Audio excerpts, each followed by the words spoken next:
Welcome back to our channel, Elementary, my dear. Where we make nutrition science easy for you to digest.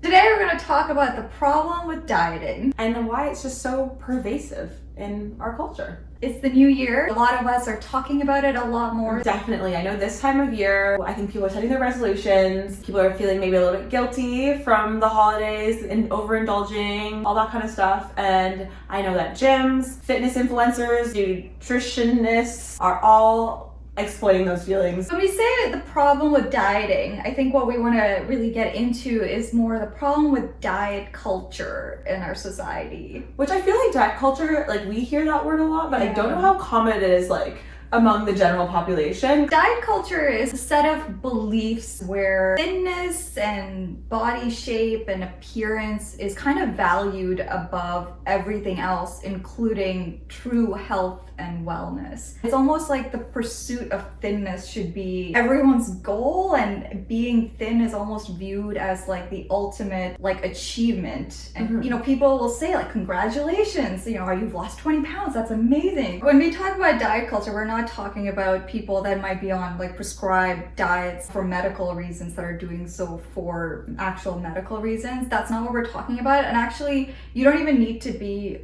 on a diet to be part of diet culture. 100%. Diet culture is more about the value system and how we view like thinness as like the ultimate ideal of attractiveness and worth, almost like morally superior. I think almost like if you're not losing weight, it's almost seen as a failure. Mm-hmm. You know, and I think that's especially true for women. I think that in our society, in our culture, women have a lot of pressure on them to look a certain way. And I feel like what that way looks like is always like shifting a little bit, but it always has to do with like having like an incredibly like slim waist, and then the proportions up and below are always changing. But it's like, if you're a woman and you are not actively losing weight, you are a failure. I don't care if you just had a baby.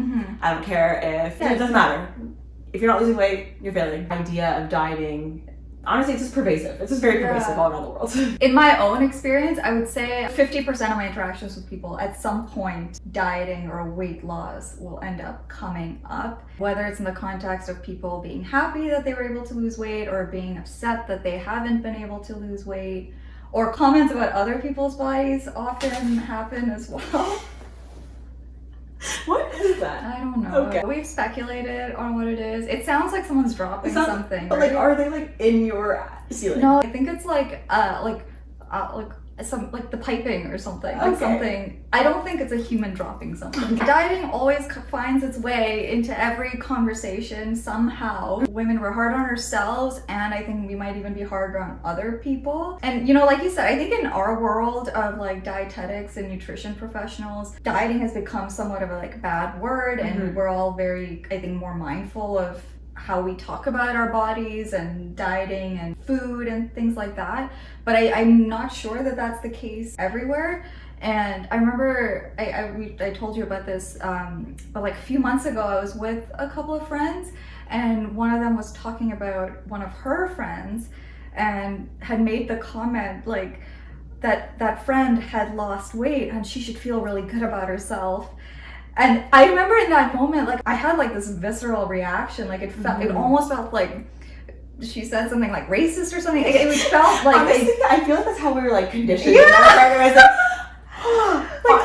She should feel good about herself just because she lost weight. Like why should she have not felt good about herself before? I had such like a visceral, like I was so taken aback, but like no one else reacted. I feel that's so normal, like given the way that we like talk just in general everyday life. And like we had our Christmas party on I don't know what day, and this like woman came up to me and she was like, oh look, and like she was very drunk, but she's like, look at you.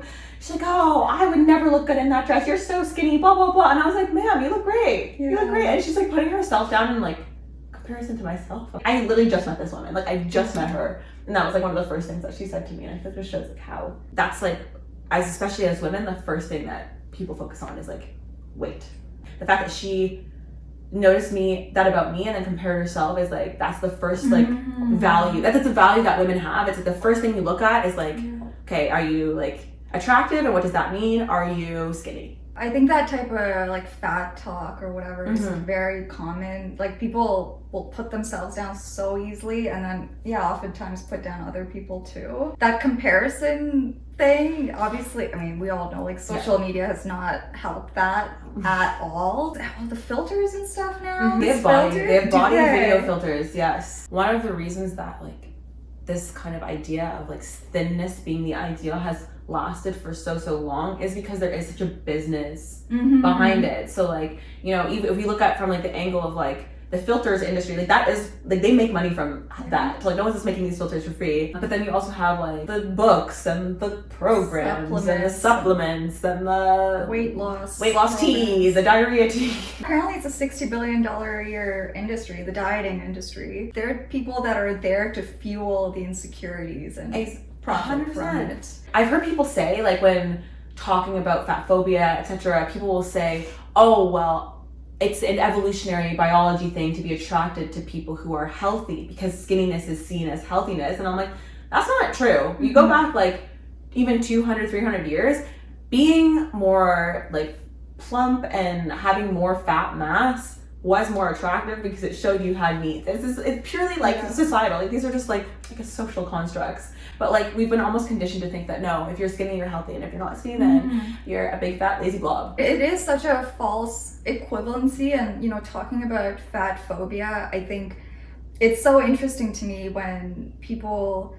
I mean, this is the common scenario that often gets brought up, like in our world, I guess. Like if someone that's in a larger body is like eating McDonald's, everyone is so ready to judge that one person in that one McDonald's, even though there's like 70 other people or however many other people also eating McDonald's. And I think people have this self-righteous attitude about like, oh, they should care about their health, like you know, it's about their health, as if you care about them. No. But that's not it. That's not what's actually happening. And why don't you care about everyone else's health? But you're assuming that they're healthy because they're skinny, which is, I can tell you, is so not true. I have people in my life of all different sizes, and I can tell you there are people who I know who don't fit, like, I guess our idea of like healthy eating and healthy living and the amount of physical activity. Like they're not meeting us with the recommendations, but they just so happen to be in like a smaller body, to be, I guess, skinny. And you know, if they were to go eat that same McDonald's sandwich, no one's gonna bat an eye. No, you know, they earned it. Not only that, but you know, the fact that, you know, they're not physically active, maybe in general not eating that many nutritious, like it's like no one cares. Yeah. It's not about health. It's not about health. You're not actually concerned about the other person. Yeah. Also, like no one's out here being like, hey, how's your blood glucose going? Yeah.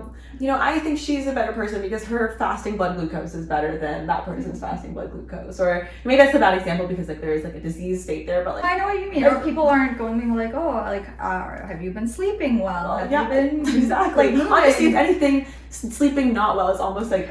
It's like, oh yeah, I'm working so hard. I've only slept 3 hours. And I'm like, oh well, I slept 2.5 hours. Yeah. We're like at this competition. And it's like, so obviously we don't care about people's health.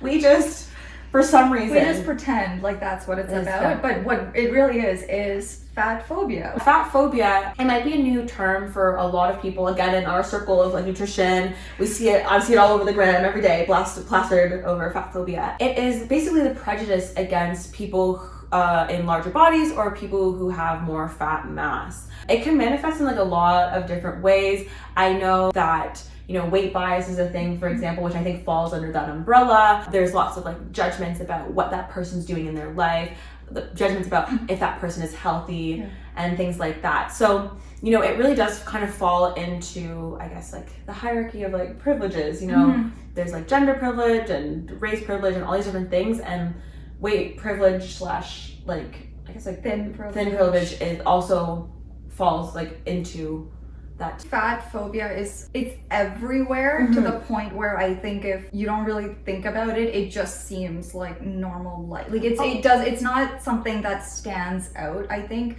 even like in TV shows and 100%. Movies and stuff, or like even cartoons, like even like so many Disney cartoons where it's, you know, certain characters are intentionally put in a larger body either to depict like a comedic thing, like, oh, it's this bumbling honestly, person. I feel like fatness and stupidity often are put together other in media. Yeah. And believe it or not, it actually does affect our perceptions of people in real life. There is evidence to show that it affects people's employment, medical care, even with children. Like teachers would often give less preference to children that are in larger bodies.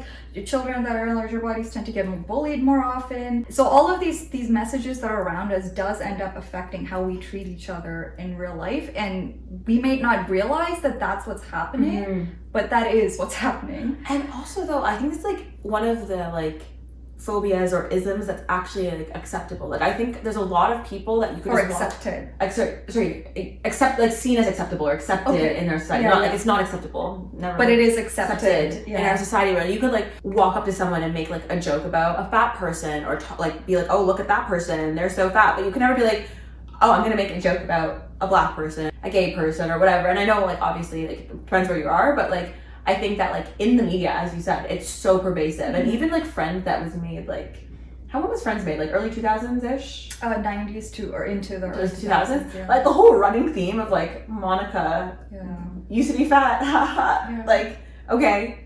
Actually, we were watching Mean Girls somewhat recently. And even in that, like I feel like there's so many.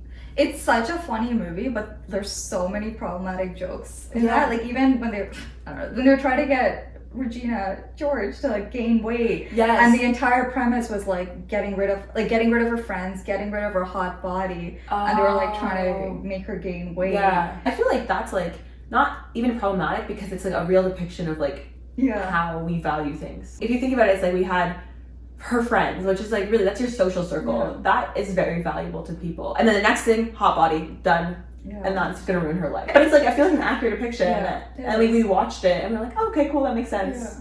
Without a hot body, how could she be like the popular girl at school? And that is how most of us feel, I think. I think for women especially, but I'm sure it's true across the board. Like if gaining weight is seen as a failure. To bring it back to like industry and like kind of what we're involved in with the food industry, you know, I think that they really prey upon this insecurity and really profit from this weird value system we have where like thinness is the ideal. And like, you know, as we talk about in our videos with like calories and things like that, thermodynamics of having excess fat mass would be you have more calorie intake than you do have calorie output for like a bunch of different reasons, some that are within people's control and some that aren't. And then you look in the food industry and then you see all these like health foods that are being promoted to people, and they're not actually like healthy foods, they're just low calorie food. They are branded as the health food, and it's like, no, this is not health promoting in any way. There's like no nutrients in it. It's just like the same as another food, just like less calories and tastes worse. I think the word diet has become a 4-letter word within the world of dietetics. And I think that message maybe is getting more pervasive in our society, and it's almost like companies and like influencers and whoever, they've kind of like changed the branding a little bit to now wellness. Wellness culture has become kind of the new face of diet culture. It's just diet culture rebranded. Rewrapped. Yeah. New bow on top. Just like Weight Watchers, we were just talking about Weight Watchers rebranded to wellness that works, but it's still the same thing. The same thing. I'm sure they sell the points and all that kind of stuff. And it's like, honestly, I think it's really, really harmful for a diet to be rebranded as wellness, because that's not what wellness is, you know. And as like touching back on what you were saying before, like people aren't asking like, how did you sleep? That's wellness. It's like, how did you sleep? Are you overworked at work? Are you eating when you're hungry? Do you have access to food when and what you want? Do you social support? 100%. You know, are you coping well with the winter? I'm pretty sure they're not asking those questions. No one's asking those questions. It's like, listen, wellness means one thing. Did you lose weight? Did you lose weight? Like, yeah, you see it like on branding and like packages. You see it for like on like influencers and stuff. They're like, our wellness guide, our wellness, and it's like wellness either means like shoving a jade egg up in places you wouldn't want to be shoving a jade egg, or weight loss. That's Gwyneth Paltrow. Gwyneth Paltrow, yeah. What a peach. I think the pretense of acting like what you're concerned about is the person's health is especially problematic. Like, say someone does lose weight and your first thought when you see them after a while is to be like, oh my god, you look so great, congratulations. But it's like, maybe they were sick, maybe they were gone through a stressful time, maybe they've gone through a heartbreak, or there could be so many reasons why the weight loss happened. But for a lot of people, the first thought is that this is an achievement that needs to be celebrated. And granted, I mean, if someone comes to you and says, I'm really happy with myself, I've been super diligent, I feel really good, I've been working out, I've been eating well, I'm really happy with myself for sticking to these goals, and go ahead and be like, that's amazing, I'm really happy that you met your goals.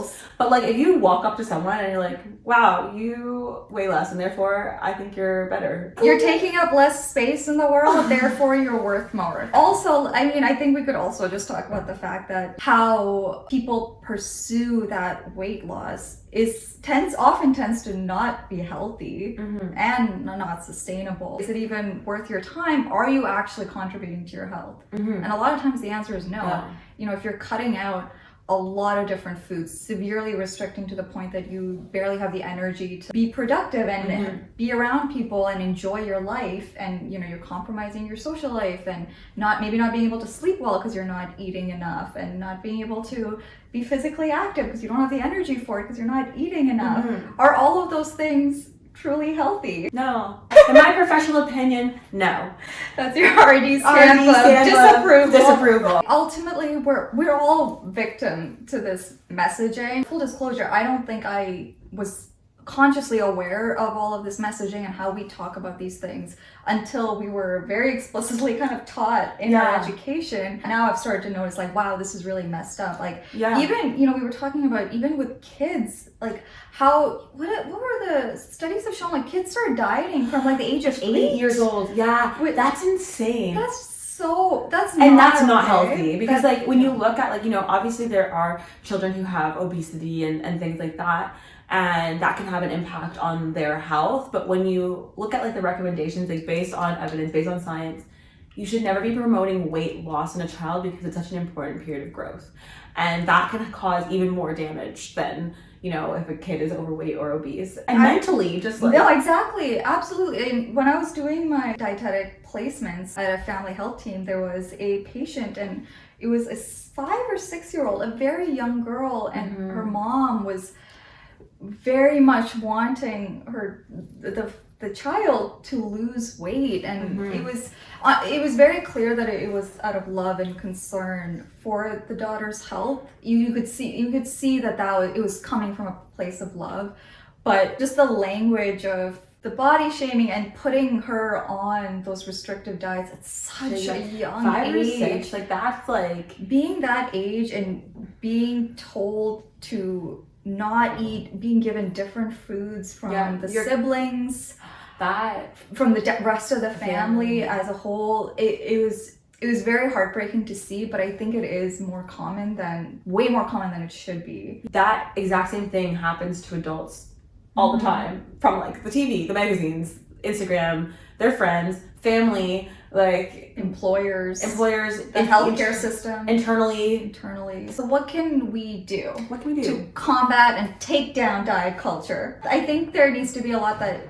happens on a societal level, systemically, to like bring it down, and unfortunately that's going to take a minute. Yes. And you know what? As long as people are profiting. I just realized my language has like worn off on you a little bit. So it always makes me... What? It's going to take a minute. I feel like that's something that I say. Oh! Because when I say it's going to take a minute, that actually means it's going to take a very long time. I have adopted some of your slang. I've influenced you. There was something that I said to Rory the other day, and I was like, I've literally never said that out loud, like, ever. I don't know where that came from, and I was like, I do know where that came from. It came from Lil. For me. So you're welcome. Expanding people's vocabulary to further away from English. You know what? It depends. I'm gonna say no, but it's true. Take a minute actually means take a long time. But it doesn't make sense. The language is always evolving. Yes, that's what you were saying. Societal changes will take a minute, and by that we mean. As long as people are profiting off of it's not gonna happen. Yeah. Actually, I was wondering, and this is like, it might be a super silly thought, but I genuinely wonder, like, if there were no such thing as mirrors, do you think any of this, like beauty standards as a whole, do you think it would do you think it would thrive if you didn't know what you yourself looked like? So like there's just no reflections. No reflections. No pictures. So there can be pictures, but like, so, okay, when you see, you see someone that's pretty and they have like their long eyelashes, it's not just, oh, long eyelashes are pretty, it's, oh, long eyelashes are pretty and I don't have long eyelashes, therefore I need to get a product that makes me have long eyelashes. But if that part isn't happening, do you think like the entire beauty industry would still exist? No, I think they would still make their money. They find a way. They would find a way. If there's one thing that industry can do is find a way to take your money and make you feel like shit about yourself. Like perfume advertisements. Yeah. Like those are still out there, and it's not like you can even like smell the perfume on the advertisement. It's just like a hot looking girl, and it's like, now I'm gonna buy this perfume. It's usually like a really like beautiful and then a gown. A gown with like flowers. They're like frolicking. And there's like the gown is flowing. Exactly. So I think that like, you know, we'd see a beautiful girl in a gown with like mascara, and then now I want mascara. I need the mascara. Yeah, they sell you on the experience of it. Listen, if you don't buy this, no man will ever love you. Almost poking yourself in the eye, getting a little bit on your nose. Yeah. Wipe it off, and then like smudging all the rest of your makeup. You know, what experience. Yeah, you can't scratch your eyes all day. You can't cry. You can't cry, but it's worth it. Because maybe a man will like you. If your value doesn't come from your weight, it should come from a man. Yeah. Yeah. It's sad because it's like not even a joke, because that's like literally the truth, literally how we function. We love it here. Oh yeah, so what can we do as individuals to fight this? Fight the power. One thing is, first of all, for your own sake, if you're following people on social media that are lowering your self-esteem and making you feel like you're not worthy because of your body type or the way you look, consider unfollowing those people. Additionally, if you don't want to kind of like contribute to diet culture, really like think about your own biases. Think about, okay, how do you feel when you see fat people? How do you feel about your own body? How does that influence the way that you talk about other people's bodies? And really like think about it, reflect, do some critical analysis, and that way when those kind of thoughts come up, you can really be like, oh, okay, no, that's not me, that's the diet culture talking. I think refraining from commenting on people's bodies or weights altogether would be great. I think just removing that from our value system. I saw this woman make this video, and she was talking about how she's moved on from body positivity, which is like, you know, celebrating all bodies, accepting that all bodies are beautiful, to body neutrality, which I thought was a really interesting concept.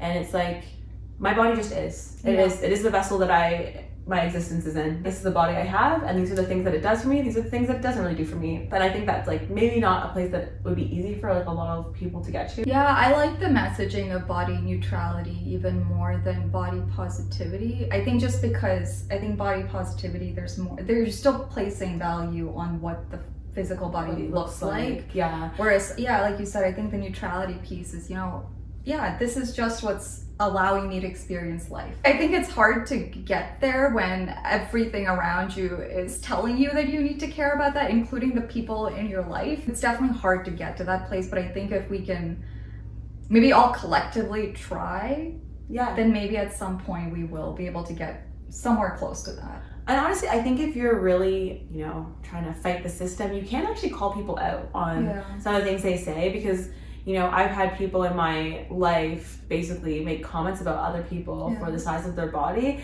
And it's very, like, it seems a little scary to combat someone. But like even a comment just being like, hey, why would you say that? You think that this person is less valuable because of what they look like? It's going back to like the body neutrality, what you said about like how it's like your body is like the best that you get to experience life with. I feel like that really goes into like treating your body well. It's the vessel you get to experience life in, and like the better that you treat your vessel, knock on wood, hopefully the more you get to experience and the better all those experiences will be. Thank you guys so much for watching. Be sure to like, comment, and subscribe. Hit the notification bell so you never miss one of our videos, and follow us on our Instagram and our TikTok. Thank you for watching. Bye. Bye.